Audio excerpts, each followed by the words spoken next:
Teman-teman Great Leaders, jumpa lagi dengan saya. Kali ini saya akan menceritakan tentang nilai hidup. Teman-teman, saya mempunyai sebuah ilustrasi. Seandainya Anda membutuhkan kertas ukuran A4 sebanyak 1 rim atau 500 lembar kertas. Berapa harga 1 rim kertas tersebut? Kertas yang masih baru. Mungkin saat ini kira-kira harganya berkisar antara Rp50.000. Nah, sekarang Anda ambil kertas tersebut, kemudian seluruh kertas tersebut Anda coret-coret. Tulis apa saja pada kertas tersebut sampai seluruh 500 lembar kertas tersebut terisi dengan coretan-coretan tersebut. Kemudian kumpulkan kertas tersebut sebanyak 500 lembar.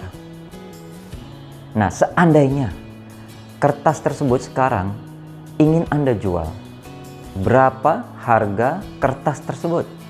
Perkirakan saja, mungkin sekitar harga satu gorengan saja berkisar antara Rp500. Itu pun kalau ada yang mau.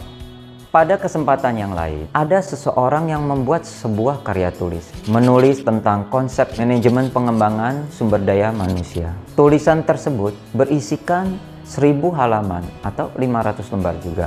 Kemudian tulisan tersebut dicetak dan menjadi sebuah buku manajemen. Nah, pertanyaan saya sekarang, berapa harga sebuah buku berisikan 500 lembar tersebut? Perkirakan saja, mungkin antara Rp500.000. Apa yang membedakan ketiga kertas tadi? Ketika masih kosong, harganya Rp50.000. Tapi ketika Anda coret-coret dan coretan tersebut tidak mengandung nilai, ternyata harga tersebut hanya sekitar Rp500. Artinya nilainya hanya 1% saja dari kertas yang masih baru. Sementara ketika seseorang menulis dengan tulisan yang punya nilai, kemudian menjadi sebuah buku, harganya menjadi Rp500.000 atau sama dengan 10 kali lipat dari harga kertas yang masih kosong. Jadi yang membedakan apa? Nah, yang membedakan adalah isinya. Nilai dari kertas tersebut sebenarnya sama, tetapi isi dari kertas tersebut yang membedakan. Sebenarnya gambaran ini sama seperti diri kita. Ibaratkan kita adalah kertas kosong. Ketika Anda memulai bekerja, misalkan Anda memiliki nilai sebagai lulusan SMU adalah UMP atau upah minimum provinsi. Seiring dengan waktu Anda bekerja, maka Anda akan memulai mengisi kertas-kertas hidup tersebut dengan tulisan-tulisan Anda. Ketika Anda tidak mengisi kertas tersebut dengan membiarkan kertas itu masih baru dan kosong, atau Anda tidak mengisi sebuah nilai selama Anda bekerja, mungkin suatu hari nilai kertas tersebut juga akan meningkat, tetapi tidak akan berbeda jauh daripada nilai peningkatan kertas itu sendiri. Walaupun nilainya meningkat, tetapi peningkatannya mengikuti standar yang ditentukan. Ibaratnya Anda saat ini dengan nilai UMP, bertahun-tahun kemudian pun masih bertahan pada nilai UMP tersebut. Mengapa demikian? Karena selama Anda bekerja, Anda tidak menambah nilai, tidak menuliskan sebuah karya tulis, walaupun Anda tidak memiliki cacat atau mungkin catatan buruk selama bekerja. Hanya saja nilai Anda biasa-biasa saja. Sementara ada orang yang mengisi sehari-hari pekerjaan dengan rasa enggan, malas, kesal, frustrasi, marah, dan sebagainya. Bekerja tidak sepenuh hati, bekerja dengan merasa keterpaksaan, bekerja dengan perasaan beban, dan banyak karyawan yang sejauh ini saya jumpai enggan untuk belajar. Akhirnya yang dilakukan bukan memperbaiki diri, hanya mencari kesalahan orang lain, menyalahkan lingkungan, menyalahkan atasan, menyalahkan apapun, dan tidak mengkoreksi kekurangan pada dirinya sendiri. Nah, orang seperti inilah yang diibaratkan seperti kertas yang dicoret-coret dengan tulisan-tulisan tidak berguna. Sama seperti misalnya menceritakan gosip, tidak bermanfaat, malah sebaliknya lebih banyak mudaratnya.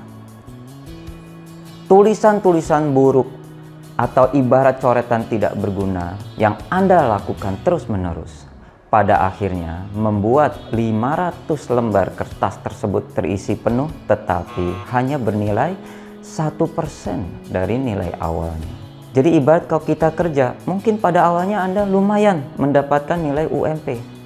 Tetapi ketika Anda mencoret dengan tidak berguna, mungkin perusahaan tidak menggunakan tenaga Anda lagi, sehingga Anda kehilangan kesempatan bekerja.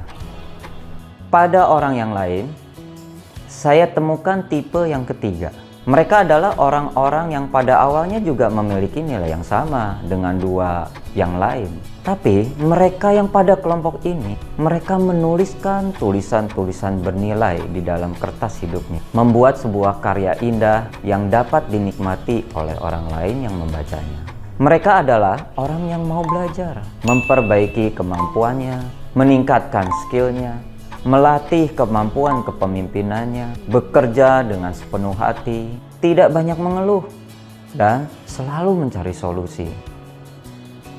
Pada akhirnya orang-orang ini menjadikan kertas polos tersebut menjadi sebuah buku manajemen yang nilainya 10 kali lipat atau 1000% dibandingkan dengan sebelumnya. Ketika saya masih bekerja di sebuah perusahaan, saya membuat sebuah kebijakan bahwa kita harus melakukan rekrutmen secara internal, terutama untuk pekerjaan yang bukan memiliki keahlian khusus atau yang perlu pendidikan khusus. Saya mencoba merekrut secara internal dari karyawan-karyawan pabrik atau yang sering kita sebut sebagai buruh pabrik. Walaupun saya sebenarnya tidak menyukai istilah buruh pabrik ini, karena bagi saya mereka adalah sama karyawan yang memiliki nilai yang sangat tinggi. Akan tetapi, untuk mempermudah penjelasannya, saya gunakan istilah buruh pabrik. Kebanyakan perusahaan menetapkan posisi buruh pabrik adalah termasuk golongan yang paling bawah. Tingkat penghasilan yang paling minimal, yakni UMP tadi. Ketika saya membutuhkan tenaga administrasi, saya memulai dengan melakukan seleksi dari karyawan buruh pabrik tersebut. Dengan seleksi yang baik, akhirnya saya mendapatkan beberapa orang kandidat yang memang cocok. Mereka adalah anak-anak yang cerdas, kemudian mereka dididik, dilatih dengan baik, diberikan pengarahan, sampai pada akhirnya membuka mata mereka, melihat begitu banyak peluang baik yang dapat mereka dapatkan jika mereka mau terus memperbaiki kemampuan mereka. Saat ini, ada yang menjadi kepala bagian di sebuah grup perusahaan yang sangat besar di Indonesia. Ada juga yang menjadi asisten manajer pada sebuah perusahaan. Tetapi ada juga yang memiliki keahlian untuk memperbaiki peralatan elektronik pendingin ruangan. Bahkan anak tersebut sekarang memiliki usaha sendiri dan mempekerjakan banyak orang untuk membantunya. Bagi saya, melihat kemajuan mereka, ada kebanggaan tersendiri. Karena dapat membimbing mereka semua untuk menuliskan sebuah tulisan indah yang berguna bagi orang lain yang membacanya. Pada akhirnya, nilai mereka ibarat dengan nilai buku manajemen tadi. Mereka saat ini bukan lagi berpenghasilan UMP, tetapi bahkan jauh melampaui di atasnya. Sebaliknya, saya juga temukan, walaupun sudah level yang cukup tinggi, keengganan untuk berubah, tidak bekerja dengan sepenuh hati. Bahkan beberapa yang saya kenal berusaha menutupi data-data, membohongi data-data, yang pada akhirnya berakhir dengan PHK. Bisa saja orang ini pada awalnya dengan mulut manisnya saja menceritakan keindahannya. Akan tetapi, setelah orang membaca isi bukunya tersebut, ternyata isi bukunya tidak berguna, justru menurunkan nilai kertas itu sendiri. Mendengar cerita di atas, intinya adalah ciptakan nilai tambah di dalam hidup Anda. Maka tentu saja Anda akan memiliki nilai hidup yang lebih tinggi. Tetapi siapa yang dapat melakukannya? Siapa yang dapat menulis nilai hidup tersebut? itu hanya Anda sendiri yang menentukan dan Anda yang melakukannya. Semoga kisah tersebut dapat bermanfaat bagi Anda semuanya. Salam sukses selalu untuk Anda. Salam Great Leaders. Saya Hengki Ong dari Human Capital Solution Indonesia.